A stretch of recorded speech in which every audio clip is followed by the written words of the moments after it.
Classical chemistry halo alkane halo arene का मेरे पास क्वेश्चन है give reason dipole movement of chlorobenzene is lower than cyclohexyl chloride.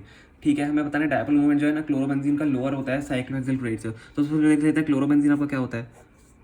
अगर आपको क्लोरोबेंजीन और साइक्लोहेक्साइल क्लोराइड ही नहीं आता तो क्वेश्चन तो कर ही नहीं पाओगे आप। ठीक है, ऐसे ये बनाने की जैसे ज़रूरत है नहीं क्वेश्चन में, आपको बस लिखना होता है रीज़न कि ठीक 1 मार्क का होता है। बना दिया तो बहुत अच्छी बात है आपने। ये हमने बना दिया यहाँ पे क्लोरोबेंजीन।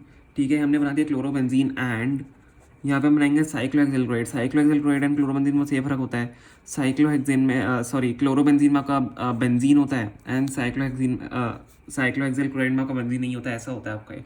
देखो इसमें क्या होता है, इसमें आपके जो इलेक्ट्रॉन्स होते हैं क्लोरीन के पास वो रेजोनेंस में होते हैं। वो रेजोनेंस में होता है तो यहाँ पे पार्शियल डबल बॉन्ड बनता है। हम यहाँ पे लिखेंगे पार्शियल डबल बॉन्ड।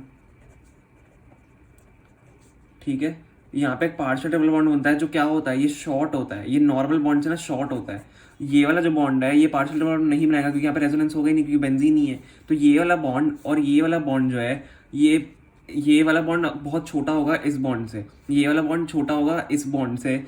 इसलिए हम बोलेंगे कि dipole movement of chlorobenzene is lower than cyclohexyl chloride. ठीक है, मैं यहाँ पे लिख देता हूँ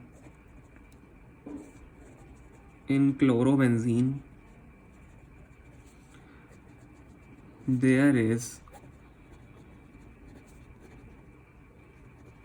partial double bond due to resonance। ठीक है, which is shorter, ये shorter होता है सॉरी ये shorter होता है। so हम लिख सकते हैं so that is why। मैं अभी आपको एक मतलब एक चीज़ और बताता हूँ अगर आपको ऐसा समझ में आया, दैट इज़ वाई। ठीक है, हम लिखेंगे डायपोल मूवमेंट ऑफ क्लोरोबेंजीन